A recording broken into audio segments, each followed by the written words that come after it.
What is going on, guys? It is Wrestlelamia here, back with another video. Join us now as we look into this week's edition of Raw, as well as the wildest news stories and rumors you need to know, including why Logan Paul isn't on the Japanese tour, is WWE changing up a major match at SummerSlam, a WWE Wrestler Gone, the Anoa'i family's plea to fans, a new announcer headed to WWE, sad news for a former WWE star, and much more. Be sure to subscribe and hit that notification bell for daily wrestling videos, and follow us on Facebook for exclusive lists. Also check out our new videos on Wrestlelamia XL. As always, we won't recap the show, but just look at the good, the bad, and the downright ugly. As always, we start off with the good is number 1, Mommy's Home. A Mommy's Home and Dirty Dom is definitely in the doghouse. Fans have been waiting for Rhea Ripley's return since Liv Morgan injured her after WrestleMania, and the WWE handled things brilliantly, including a well-crafted long shot that conveyed the dread Liv Morgan had at a return and Dominic's realization that he's got a lot of explaining to do. The WWE kept the return short, giving fans just enough to sink their teeth into, as Ripley made it clear she is very unhappy with Dominic Mysterio, a situation certain to have fans tuning in for next week's Raw. Next up, the Seth Punk rivalry reignites.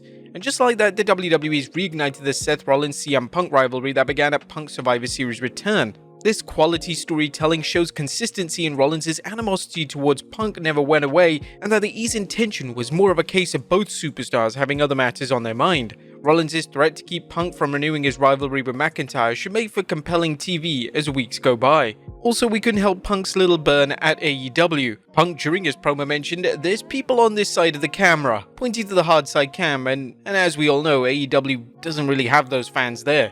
Number 3, Damian Priest coming into his own. Now, Damian Priest has come into his own not only as a world champion, but an overall performer. Priest seems more comfortable with promos, and he's found a way to channel his charisma into something tangible that fans can enjoy. His ring work has also improved, not because he was lacking, but because he worked hard to be his very best. With any luck, the WWE will continue utilizing him as a featured player, regardless of whether he's world champion or not. Number 4, could the new faction help Sonya Deville? Could Sonya Deville's alliance with Shayna Baszler and Zoe Stark help her get back on track? Deville hasn't had the best luck over the last few years, seeing her career sidelined due to a real-life stalker and a lengthy injury. Despite these setbacks, Deville keeps plugging away, and while Baszler and Stark aren't exactly tearing things up, the addition of Deville could end up being a case of her sum being greater than the whole of the parts, and fans taking a liking to the WWE's newest faction. The trio already has something going for them, as a feud with Damage Control seems like a great start. Number 5, a big night for brawling. A Braun Breaker handled his surprising loss to Sami Zayn at Money in the Bank with all the grace and dignity you'd expect, promptly spearing Zayn through the promo exchange and laying him out.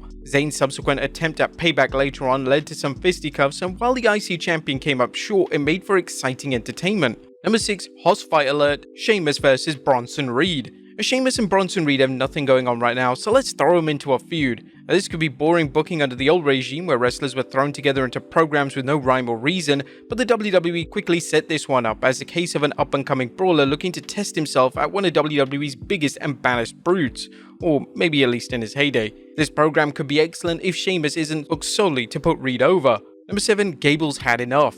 Is Chad Gable recruiting the Creed brothers? Well, fans have asked this for weeks, as Gable has been chatting up Brutus and Julius for weeks. Considering how much pressure the Wyatt Six are putting on Chad, this makes sense, and it'll be interesting to see if Gable's new allies are able to help. And Liv Morgan and Judgment Day segments are pure gold. And Liv Morgan's interactions with the Judgment Day continue to deliver, whether it's Morgan's obsession with Dominic Mysterio, Damian Priest's frustration over Dom refusing to get rid of Morgan, so much so that Priest even said he knows how Rey Mysterio feels, but these are hilarious segments. One segment saw Priest telling Dom to dump Liv because it's not that hard, and Carlito looking at Dom's nether regions after he got up close and personal with Liv and thinking otherwise. Carlito's inclusion in these segments have been surprisingly good, and he provides some humor by showing his mind is always in the gutter. That was a good what about the bad is number 1, Braun Strowman, WWE's biggest jobber. It's official, Braun Strowman is back into being WWE's biggest job guy. It didn't take long since his return from injury, and it's not a surprise as the WWE just doesn't know how to use the big man. The monster among monsters is this generation's Big Show, a wrestler who could be winning constantly but who puts over other talent instead. And number 2, Lyra Valkyria needs to be kept from jobbers.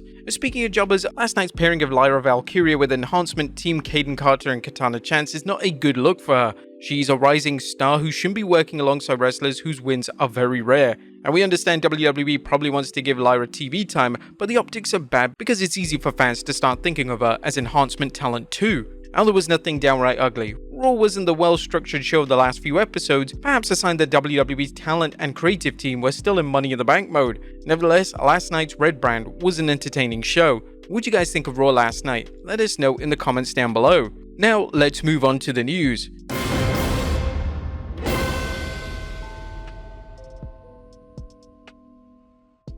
Our first story looks at WWE changing up a major match at SummerSlam. Atop of today's news is speculation that WWE could change the rumored CM Punk vs Drew McIntyre match. While the match hasn't been confirmed, nor has WWE confirmed whether Punk will be medically cleared to compete, Meltzer believes that the match could become a triple threat following last night's confrontation between Seth Rollins and CM Punk. So when this segment was over, and I don't know, I thought they were probably going to go with a three-way at SummerSlam if he's cleared rather than a singles match. He then went on to explain they were always going to do Punk and Seth because that's been built up for a long time, but you don't need to go so hard in that direction if it's going to be a singles match because SummerSlam is only a couple of weeks away. It's certainly the expectation that Punk is going to be wrestling Drew McIntyre on that show, but I think they may go with the three-way to maybe build to Punk and Drew. Now we're not so sure about this. It doesn't make sense to do a triple threat match and dilute the profits the WWE might make by booking Punk vs McIntyre at SummerSlam and Punk vs Rollins at a future event. The biggest reason for doing a triple threat would be if the WWE felt Punk and or Rollins needed a less taxing match due to their recoveries from injury. Would you guys like to see two separate one-on-ones or a triple threat? Let us know in the comments down below. Next up, a WWE Wrestler Gone. A Damon Kemp, real name Bobby Stevenson, as he's a brother of Gable Stevenson, just announced on Monday that he is now a free agent. According to his X account, as of today, I am no longer under contract with WWE. Forever grateful for the people I met and the experiences I've had. Our Fightful reported that Kemp's contract was not renewed by WWE and it's not a part of the cuts. As we mentioned, Kemp is the brother of Olympic gold medalist Gable Stevenson, who was actually released in May. We're wishing all the best for Damon Kemp.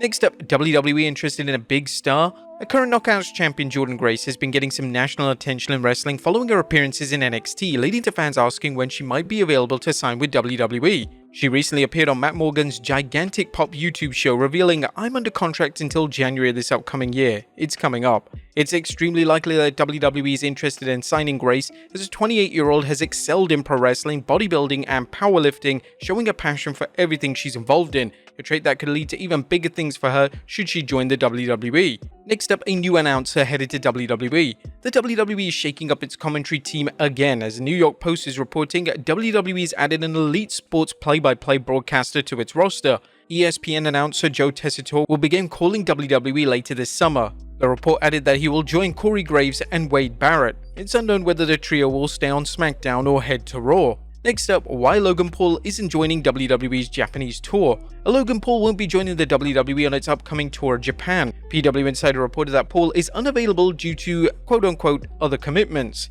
But X account AO commented, PW Insider is reporting that Logan Paul will not be on WWE's upcoming tour of Japan because of other commitments. Yeah, I'm sure it's the other commitments and not the fact that he was banned from the country for life for filming and uploading the body of a man who took his own life. Now, even though the tweet suggests that he's been banned from Japan, that is not the case. While he's unlikely to have a red carpet rolled out for him, he's not banned. But that being said, the WWE may feel the optics are bad and there's nothing to be gained by bringing Paul along for the tour. Next up, Anoa'i family's plea to fans. As the Anoa'i family deals with the passing of Sika, it's sending a message about respecting their privacy, particularly when it comes to pictures from the funeral. The message addressed to the WWE Universe from the Anoa'i family reads, "If you're a fan or a fan page and have access to the content videos some of the Anoa'i family is sharing, be respectful and don't repost. If you have access to family pages, it doesn't mean it's your place to share their experiences. Remain respectful from a distance and understand what's content to share and what's not for sharing. Keep videos private." The request also added, "Sharing a photo of Roman Reigns and his cousin Jimmy Uso is fine.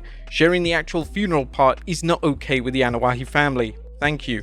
Now, we have seen some pretty vile videos going over on social media, even the actual open casket of Sika Anoa'i. That's just not on, and please refrain from posting such a thing. Next up, sad news for a former WWE star. A former WWE superstar, Marie Kanellis, is reminding fans to take care of their health. She recently revealed on X that, so fun story, 6 months ago I asked to get my adrenal glands checked and blood work done to check my hormone levels because of symptoms I'd been having. Insurance would not approve the test. Fast forward today, I had a CT with contrast to check a mass that was found accidentally during another test. That is either on my kidney or adrenal gland. Moral of the story, listen to your body. Marie managed to share an update saying, "So here's the update. Yes, it's a mass on my adrenal gland. Next step is meeting with an endocrinologist surgeon. It's inconclusive at this point if it is cancer. In other news, I ate french fries and concrete mixture and I feel a little bit better." We hope everything is okay with Marie Kanellis and we send our well wishes to her for a full recovery. And finally, Pat McAfee's hilarious response to being censored. Last but not least, fans know it's impossible to predict what will come out of Pat McAfee's mouth, whether he's on his talk show or calling color commentary. Such was the case on Raw when he described Bron Breakker. Fightful select Sean Ross Sapp summarized Pat's comments, Michael Cole's reaction and Pat's response. Pat McAfee described Bron Breakker as a brick shit house, and they censored it. "There's other ways to describe it," said Michael Cole. "It's 9:52 PM Eastern, there's no other way to describe it," said McAfee. What do you guys think of Pat's latest remarks, and do you think it'll get even wilder when Raw goes to Netflix? Let us know in the comments down below, and I'll see you next time with some more wrestling content.